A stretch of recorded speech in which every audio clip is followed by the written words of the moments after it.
Yes नमस्कार guys, आज मैं निशांत कपूर एक बार फिर से आपके सामने आपके अपने पीडब्ल्यू यूजीसी नेट में आपका बहुत बहुत स्वागत करता हूं। और यहां पर मैं लेकर आया हूं एक और बहुत ही शानदार सा सेशन, एक ऐसा सेशन जो कि आपको बताएगा आईसीटी क्रोनोलॉजी के बारे में। इससे पहले हमने क्या किया था? इससे पहले हमने हायर एजुकेशन की क्रोनोलॉजी को अच्छे तरीके से समझने की कोशिश की थी और आपने उस पर बहुत सारे जो है अपना प्यार दिया, कमेंट्स दिए, लाइक्स दिए। तो यहां पर मैं चाहता हूं कि आप इस वीडियो को ध्यान से देखें ताकि आपको हर एक चीज बहुत अच्छे तरीके से समझ में आए। तो सबसे पहले अगर हम बात करते हैं तो सबसे पहला सवाल जो है आज का वो है ये, identify the sequence of words A to E, है ना। Dash is the small amount of memory located on the CPU itself, is a form of a ROM that is commonly used in embedded devices such as washing machine, smartphones. तो ये सारे के पढ़िए, इसको try कीजिए। Right answers सभी लोग quickly guys, शाबाश। राइट आंसर्स सभी लोग quickly guys, very good. Okay okay guys, very good. सब लोग ट्राई करेंगे, सब लोग ट्राई करेंगे जल्दी से। Very well done.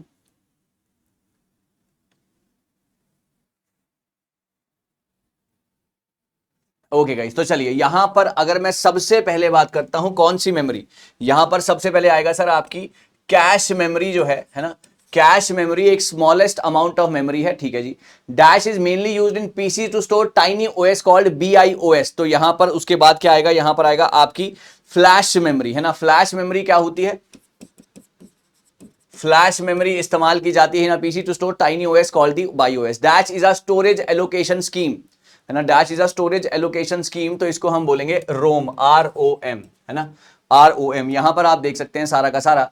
So cache memory है, ओके, कैश मेमोरी। उसके बाद form of a ROM that is commonly used in empty devices such as washing machine, है ना, machine, smartphones. Flash memory is mainly used in PC to store the tiny OS by BIOS. ROM is a storage allocation, number 3 पर आएगा। और उसके बाद virtual memory is a type very fast memory that is used, virtual memory। उसके बाद और आखिरी वाला क्या आएगा? आपकी main memory, RAM temporarily holds the data। जी हाँ, तो यहां पर आप अच्छे तरीके से देख सकते हैं CDAEB, है ना, CDAEB, दिस इज CDA जी, ओके। मैन यूज टू, ठीक है। ROM is a storage, dash is a type of memory very fast, ठीक है ना। इसके बाद यहां पर आ जाएगा आपका एक और, यहां पर आ जाएगा आपका virtual type of memory that is dash enough to, बिल्कुल सही है। तो CDAEB आंसर है इसका दिस। I hope it's clear to everyone guys. चलिए बहुत बढ़िया, आगे बढ़ते हैं। Identify the correct sequence of the following technologies A to D used in the first generation to the fourth generation of the computers. Sir, very important question. Okay, very important question। और इसका ध्यान कीजिएगा, बहुत ही ठंडे तरीके से इस सवाल को करने की कोशिश करेंगे, फटाफट इस सवाल को करने की कोशिश करेंगे जल्दी से।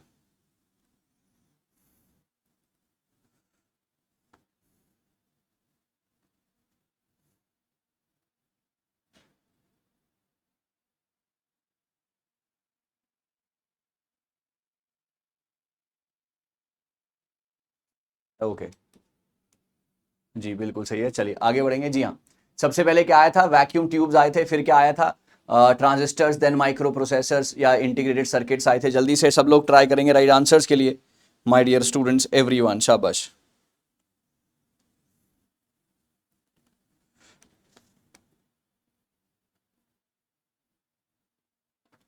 ओके सबसे पहले यहां पर आया सर वैक्यूम ट्यूब्स, बिल्कुल सही है।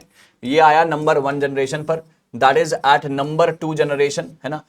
नंबर 2 जनरेशन पर आया आपका transistors. Vacuum tubes is at number 1, then transistors is at number 2, then आएगा आपका integrated circuits, then the microprocessors. तो डी सी, है ना, D C A B, your answer is D part, DCAB। आप यहां पर देख सकते हैं सबसे पहले इंटीग्रेटेड सर्किट्स आए थर्ड में, है ना, माइक्रो प्रोसेसर्स आए आपके फोर्थ में, ट्रांजिस्टर्स आए आपके सेकंड में, और वैक्यूम ट्यूब्स आपकी प्राइमरी इलेक्ट्रिक फर्स्ट जनरेशन का पार्ट है, DCAB। बहुत बढ़िया गाइस, आगे बढ़ते हैं। यही सवाल जो है आपके पेपर में आपको दिखाई देंगे। चलिए आगे चलेंगे। Consider the following storage devices, important है, असेंडिंग ऑर्डर में लगाना है इनकी स्टोरेज कैपेसिटी से, from lowest to the highest, from lowest to the highest. Hard disk, CD ROM, DVD ROM. जल्दी से ट्राई करेंगे फटाफट से guys.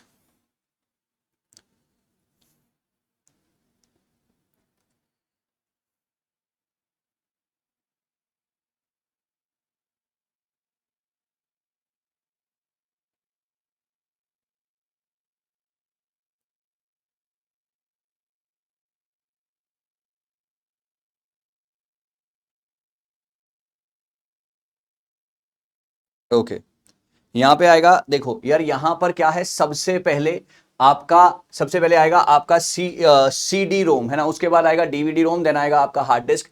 This is at number 1, this is at number 2, this is at number 3 है ना। यहाँ पर ये 700 से 900 एम, यहाँ पर ये 700 से 900 MB तक, यहाँ पर कुछ जो है जीबी तक, यहाँ पर सेवरल जीबी से आपका टेराबाइट तक जाएगा। So the right answer is B C A, right answer is A part. आइए देखिए, समझने की कोशिश कीजिए। सबसे पहले सीडी रोम 700 से 900 MB तक ये रखते हैं, उसके बाद जो है आपका आता है 4.7 से 9 GB तक ये रखता है डीवीडी रोम। फिर आपका आता है आपका हार्ड डिस्क आता है, जो कि they have high storage capacity, several 100 gigabytes तक जो है ये चीजों को, गीगाबाइट से टेराबाइट तक जो है चीजों को रखने की कोशिश करते हैं। बहुत बढ़िया, आगे बढ़ेंगे guys. Next question, identify the chronological sequence, कब कब क्या क्या आया था। Again very important question for your examination. Audio cassettes, long playing record, magnetic tape, compact disc, MP3।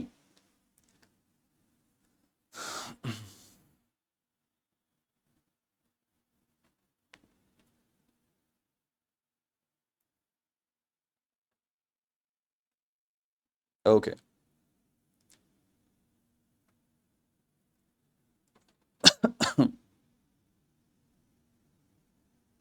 Magnetic tape,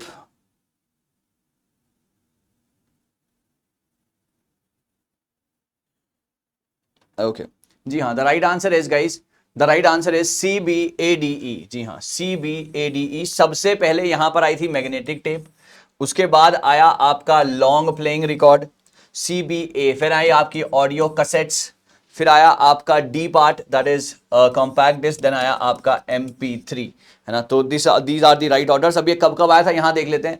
sir आपकी ये भी देख लीजिएगा, अगली बार हो सकता है आपको मैग्नेटिक टेप के साथ उसका ईयर दे रखा हो क्रोनोलॉजिकल ऑर्डर में, तो ये भी आपको पता होना चाहिए। मैग्नेटिक टेप 1928 में, long playing record 1940, audio cassettes 1960, compact disc 1980 and the MP3 in the year 2000 में जो है ये चीजें आई थी। This is very very important, तो इसका ध्यान जो है जरा अच्छे तरीके से रखने की कोशिश कीजिएगा। चलिए आगे बढ़ते हैं। Okay, a computer keyboard has a key matrix underneath the keys. When a key is pressed, it presses a switch that completes a dash. क्या कंप्लीट करते हैं यहां पर जो है आपका आंसर आ जाना चाहिए। आई थिंक एक पॉइंट से ही जो है सवाल पूरा का पूरा क्लियर हो जाएगा। जी हाँ, पहले पहले ब्लैंक से ही सारी की सारी कहानी जो है क्लियर हो जाएगी। एक कंप्यूटर कीबोर्ड पर एक की मैट्रिक्स लगी है, underneath the keys when a key is pressed it presses a switch that completes a circuit, जो कि सर्किट कंप्लीट करता है। सर्किट कंप्लीट करता है, सर्किट कहां पर है, सर्किट है डी पार्ट में, यानी कि डी है नंबर 1 पे, तो नंबर 1 पे डी यहां नहीं है, यहां नहीं है, डी यहां भी नहीं है, ये है सिर्फ बी पार्ट में। अगली चीज, दिस अलाउज डैश, ये अलाउ करता है करंट को फ्लो करने में। Okay, the location of the की प्रेस्ड इज डैश है ना। अब जो की प्रेस होती है वो क्या होती है, वो कैलकुलेटेड। Okay, calculated. और the location of the key passed is compare to a dash map, कौन सा मैप को करता है वो, कैरेक्टर मैप को है ना, कैरेक्टर मैप को, to find the binary value of the key, to find the binary value of the key. आप यहां पर पूरा का पूरा चीजें देख सकते हैं।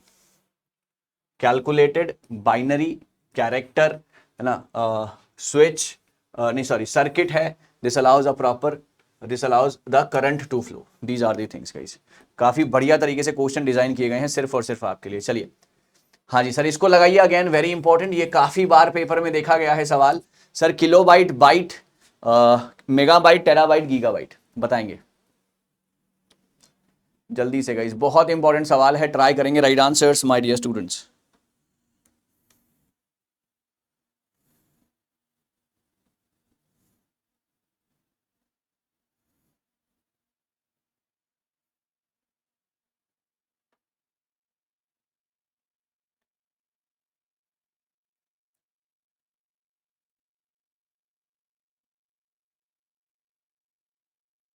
ओके गाइस, सबसे पहले आपको पता है कि बिट बनता है, स्मॉलेस्ट यूनिट है बिट है, उसके बाद आता है आपका बाइट आता है, राइट, उसके बाद आपका जो है मेगाबाइट, उसके बाद आता है किलोबाइट आता है, देन मेगाबाइट आता है, then terabyte and then gigabyte. तो यहां से जो है आपका पैटर्न पूरा का पूरा तैयार होता है। नंबर 4 पर मेगाबाइट, नंबर 3 पर kilobyte, then terabyte and then gigabyte. Answer है आपका डी पार्ट है ना।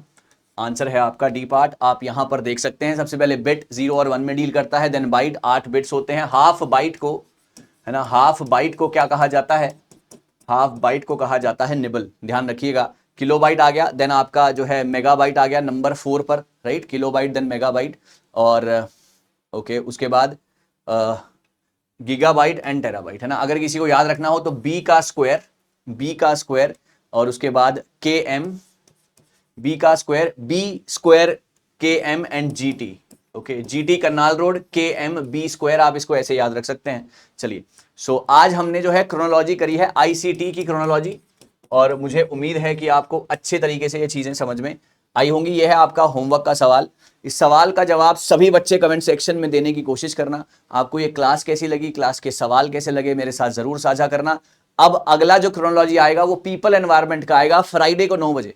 मेरी क्लासेस होती हैं टीटीएस पर दोपहर को 2 बजे, देन होती है मेरी क्लासेस आपकी एमडब्ल्यूएफ रात को 9 बजे। So don't miss it guys.